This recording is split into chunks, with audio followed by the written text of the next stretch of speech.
when you say like the wanting other people to like you is like almost compulsive, like tell me what you mean by that.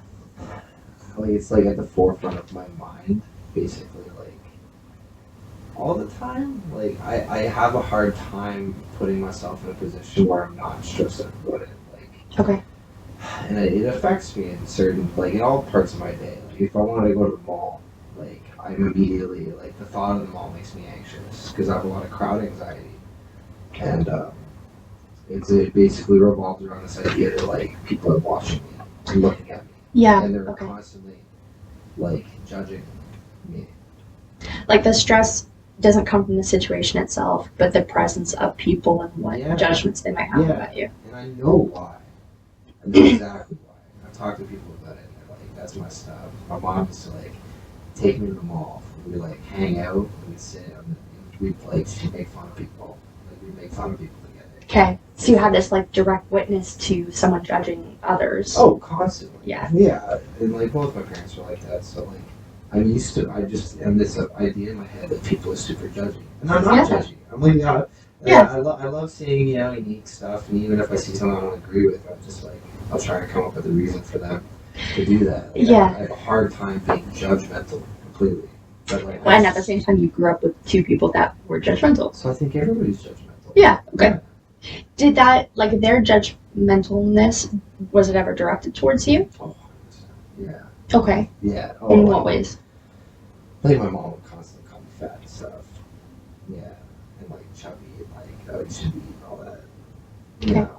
It is like both my parents are pretty not super like, sensitive, if that makes any sense. Yeah. Well, it's kind of obvious from what you're saying. Yeah. But. So I guess I just have this idea that everybody's judging me, so I have a hard time relaxing around people. Yeah, and I mean sometimes like even if we know, hey, I'm an adult now and things are different and not everyone is like that, there's still a big part of us that's like stuck in that same time where it's like, no, this is what I see, so obviously this is what's happening. But I wish I could like just not be worried about people when they're like they don't have control or power over me. Like people in the mall, like I don't know why I'm stressed out about these people. Like I'm never gonna talk to them. Never gonna like I shouldn't have to be worried about how they think about me because there's nothing, they don't have no connection in my life, but I'm still like so cognizantly aware. Yeah, I mean, logic doesn't really have a place in stuff like this. We can say, oh, I shouldn't as much as we want to, but there's kind of a point where like logic doesn't really have an impact and there's still that fear there. Yeah. And I also know like I'm not trying to say that, oh, you feel that fear all the time, like that's great, it's awesome, but it's something where, no matter what we tell ourselves that we should or shouldn't feel, it might still come up. Yeah.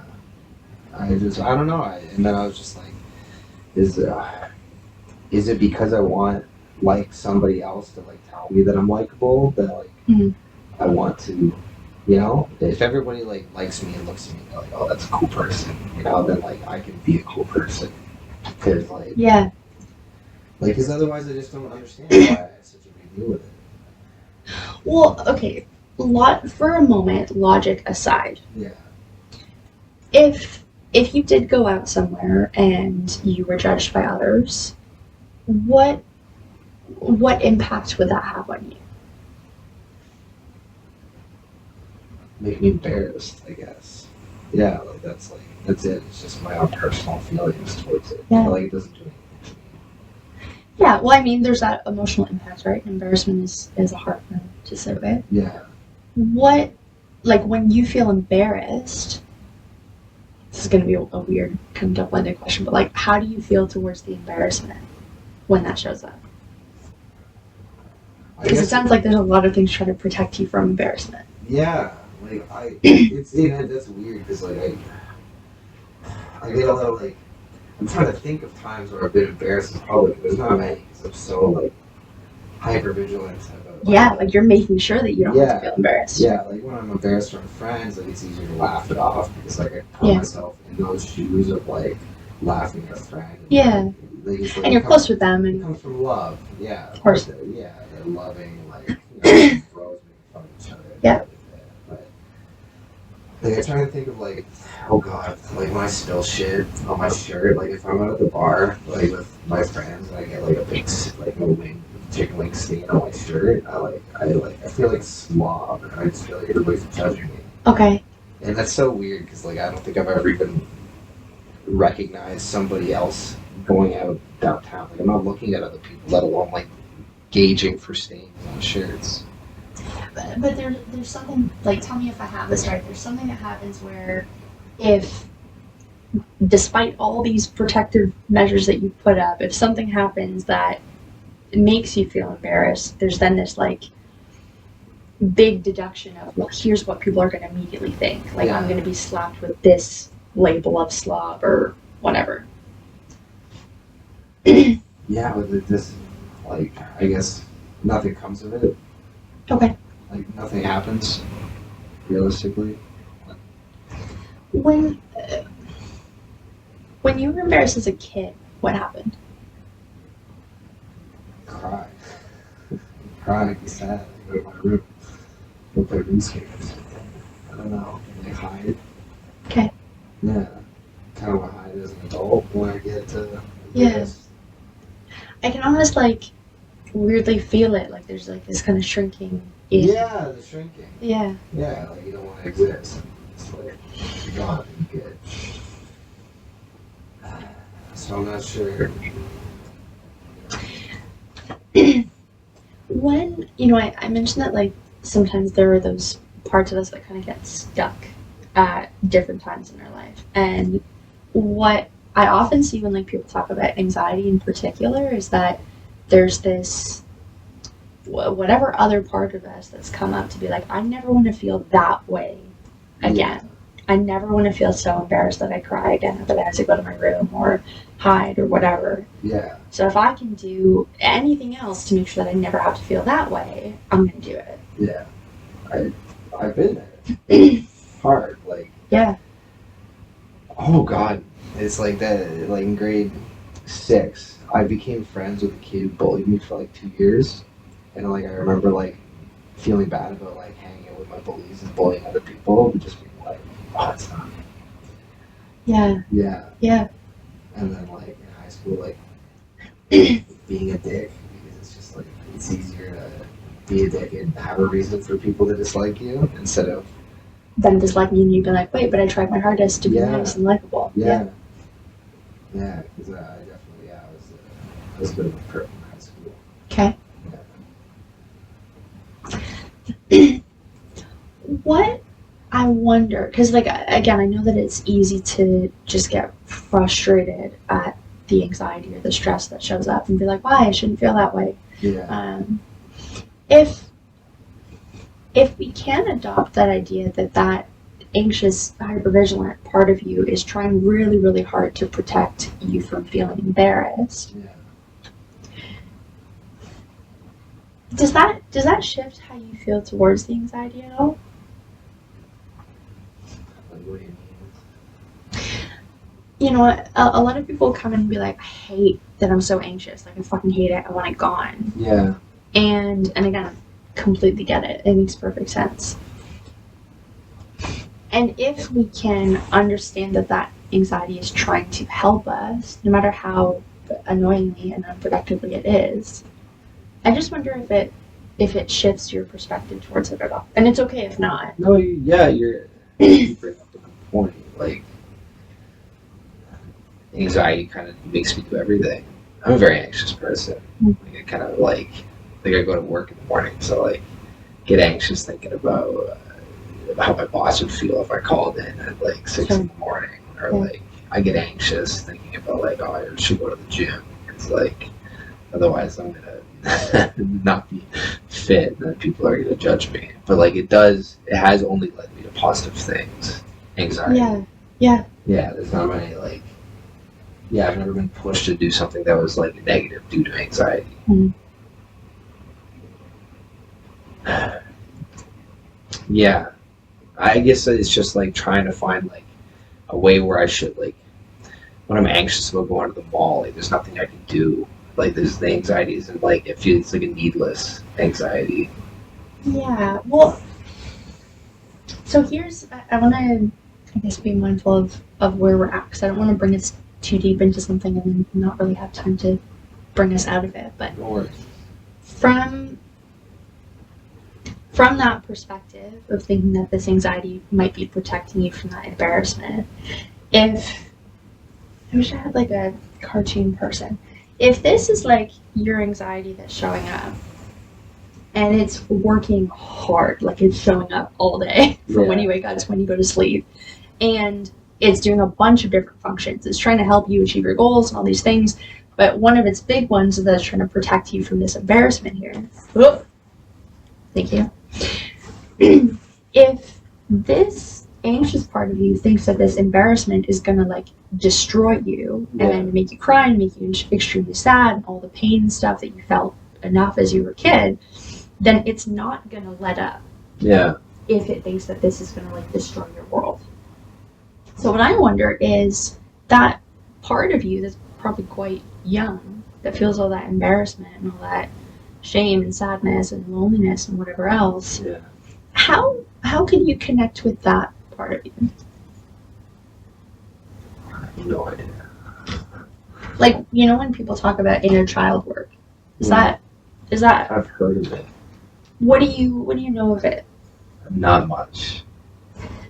The idea is that it can be really hard to be compassionate to ourselves as adults, right? Because we're like, I should be logical, right? I shouldn't be feeling that way, or I got shit to do, like, doesn't matter. If we can recognize, though, that there is a very, very small, young part of us, it can be much easier to turn towards that part with kindness and love and understanding versus 25-year-old Erin and being like, yeah, figure it out, right? I wonder if you can imagine that younger version of yourself for a minute that did cry and did lock himself in his room and felt all of that judgment and shame from his parents or anyone else. Yeah. If he was there with you in those moments when like you're going to the mall, holding his hand, what do you think he would be feeling in those moments?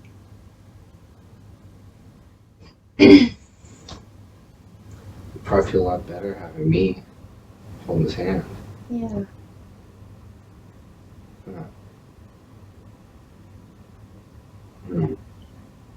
Like you, the person that tries so hard to be understanding of others and really works to just accept people exactly as they show up. Yeah. If you were there with you versus your mom or your dad or your bullies, or what would you want to say to him? Yeah, I know exactly what I would say. Just kind words, and they'd be genuine.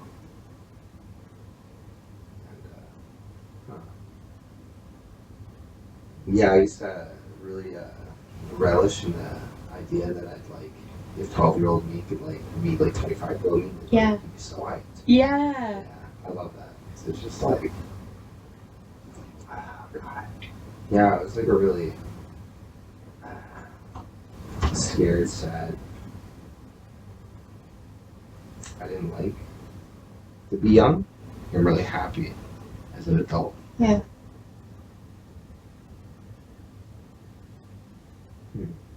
Damn it. What's going on inside right now? It's like I don't know. It's just like it's really sweet thinking about hanging with like younger me, making them happy. Yeah. God damn it.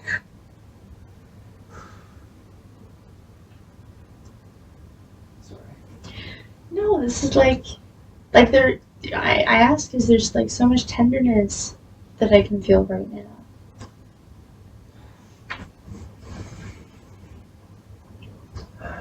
Yeah, I guess I don't give myself the love that I would give younger me. Yeah.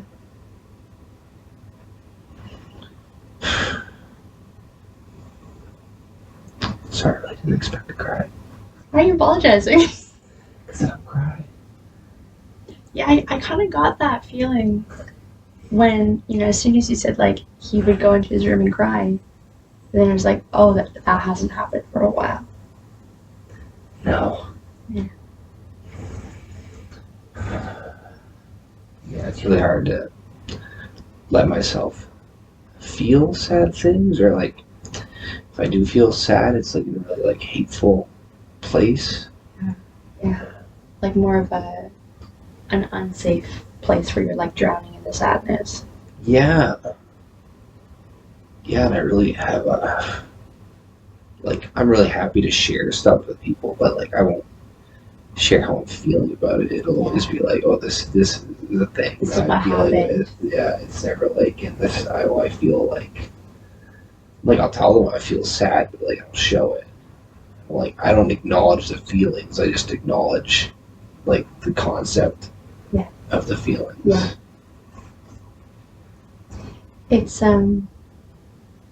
It's really different experiencing sadness in that way, or kind of pushing sadness away from, I think, what just happened 2 minutes ago, where like you felt the sadness of him, but from a really like loving place.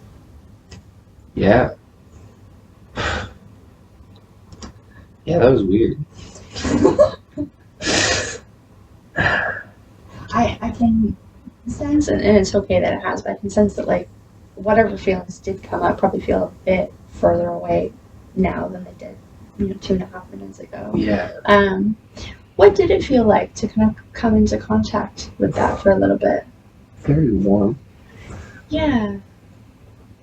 Yeah, it was like, I don't know, it was a weird space. I'm like, yeah, that was a new feeling as an adult. Yeah. Is that whole connecting with your inner child thing? That's it. You did it. My inner child's a crybaby. Yeah, they usually are, because they're usually really young. Yeah, really young, really sad. Yeah. Just need a hug. Some of the biggest and like most impactful times when I've worked with younger parts of me have been times when like I just imagined myself like holding her hand, or like, yeah, that's what did it. That's what made me cry. Yeah. It does, and it doesn't have to be this like big speech that we give to this kid. It's usually just showing up in a really loving way. Yeah, there's not a lot of showing up in a loving way, I guess, for myself. Yeah, for other people. Hard. Yeah, I can hear that.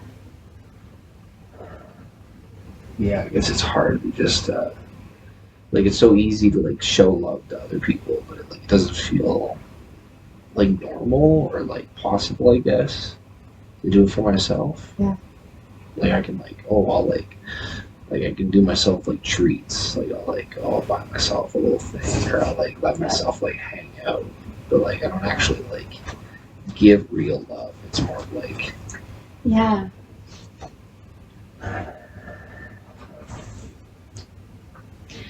I don't know if it exactly falls in line in such a neat way, but I saw something I think a couple months ago about like the love languages and how, one, how you can kind of turn those around towards yourself, but two, like if we really were lacking on one of those or one or more of those love languages when we were growing up, that tends to be the one that like we really need as an adult. yeah, And if you were in this environment where there was so much like verbal judgment and bullying and however you want to call it, that opposite side of like speaking really lovingly towards yourself would of course feel super weird and hard to access. yeah. I've always struggled. Like I've always tried not to do a lot of like, I don't know. I don't like the whole self-love thing. Like when I'm like talking myself up, I always feel like a narcissist, and like, and it sucks because like I've definitely created this persona that like even all my close friends, like they all like, oh, Aaron's such a narcissist, or like Aaron's like very like, because I do this like bravado thing, you know, I'm a very loud person, and it's definitely like a cover in a way because I'm not like very like I don't feel like that, but then like Yeah. everybody's like, oh, Aaron's like a super loud, you know, like Yeah. very like self confident, but I don't feel that way. But it's almost like this like ego, this like alter ego thing where like I can be in public and be like completely happy being the center of attention and like surrounded by strangers, be Yeah. happy to talk loudly, but it's like that's that Yeah. Aaron. That's not like I mean, it's me. another one of these. Yeah. Not that like I don't want it to be this like pop psychology idea of like everything's a trauma response, but you know, a lot of the ways that we show up, we do so that we don't have to feel whatever that really painful feeling is, like rejection or embarrassment, or if you show up in this really outgoing, confident, whatever way, then no one could for a second think that you're that, you know, embarrassed young bullied kid. Yeah. Yeah, it's a pain because like aside from like I guess that's why I really like I really enjoy being in a relationship like I did in the past and like now with Mackenzie like it's really nice to be able to be vulnerable with people but like it sucks because like people always think and it's like hard because I in some level I know like I'm all these like great things that people say and like Mackenzie thinks like really highly of me and she's like oh you're so strong you're so outgoing all this stuff and it's like yeah but like I'm really kind of like a big baby and like I hate myself a little bit but like it's hard to talk to people about that and even harder when they have like this grand idea of you because like it's almost like you don't want to spoil it in a way. Yeah. I don't want her to know that like you know I've got these problems with myself.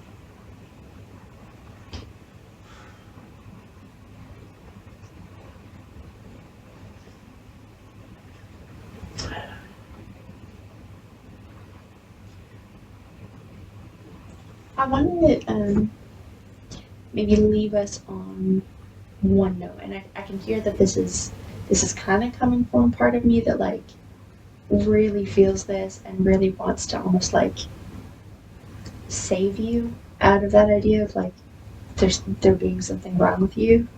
So I'm gonna be conscious of that bias for a second, but I think it's still worth saying. It is really easy to describe ourselves as like having something wrong with me or like I have these problems or whatever, these things I don't want to show people. Yeah.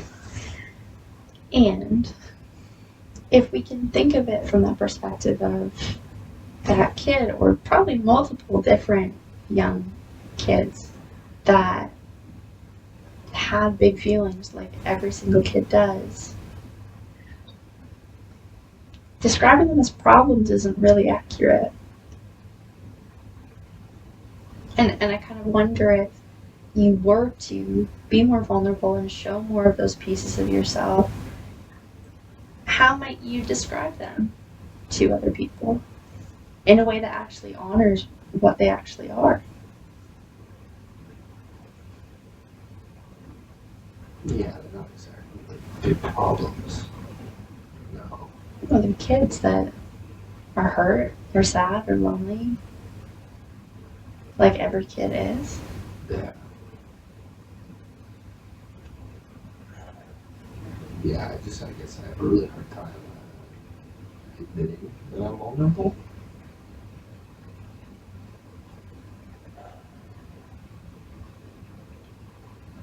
But like, I am. Yeah. More than that, I think they probably need you to be.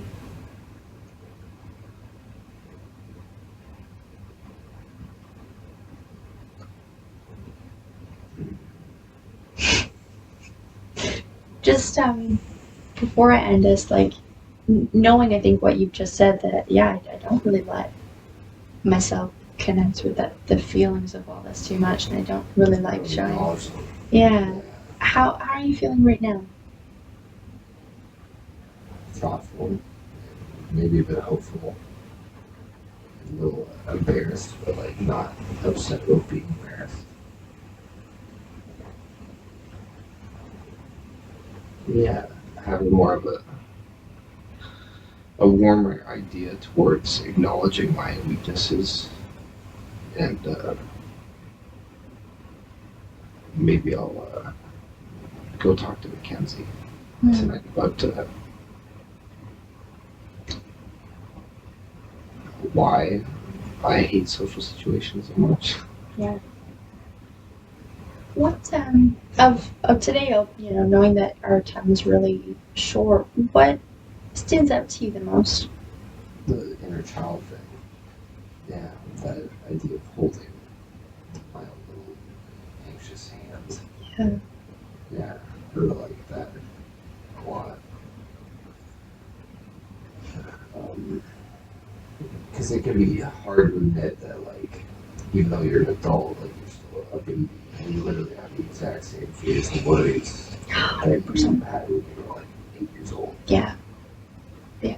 Nothing changes. Nothing changes. And, like, I guess you learn that as you become an adult, you realize that all the adults are just, like, children, but you don't think about them as young as they really go back. Yeah, we'll kind of think of adults as children in like a maturity way, but not really from like a compassionate, like, oh, like they just literally don't know any better. No. That's why logic doesn't work, because it's like, yeah, you're working with a 6-year-old at this point. When it comes to emotions, like there's no rationality unless we feel really, really safe. We feel safe, then ration can come in, but unless we feel really safe connecting those feelings, it's pure emotion, no logic. It's hard. Yeah. Hard to admit to yourself, I guess. That you feel it so strongly when everybody's an adult. It's like, why is everybody so ashamed of their feelings? Everybody's feeling the same way. Yeah. Yeah, it's a mess. Huh. Yeah. I guess I should be more cognizant of how it's really easy to be like, oh, like I tell Mackenzie, like when we go to the gym, like, oh, nobody looks twice at you because everybody's focused on themselves. But I guess that like it goes all the way back to not just like a gym setting, which is like everybody's focused on themselves. Yeah.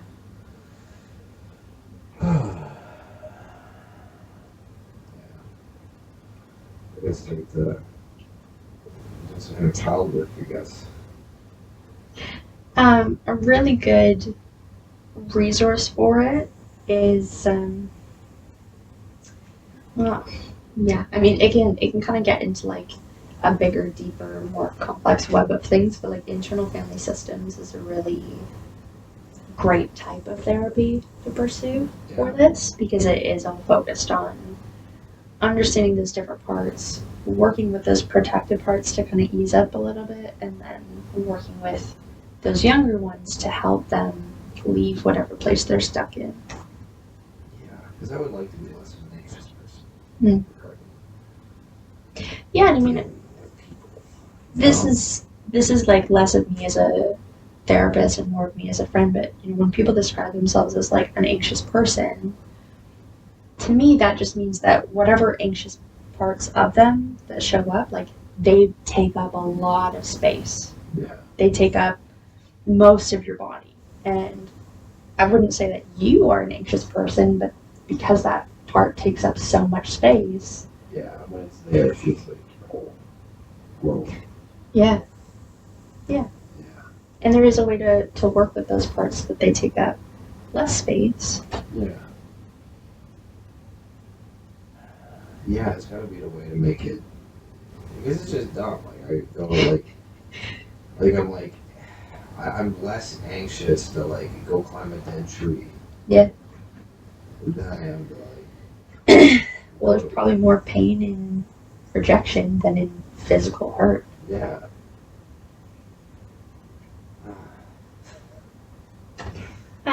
Thank you No worries. for doing this with me. So, okay.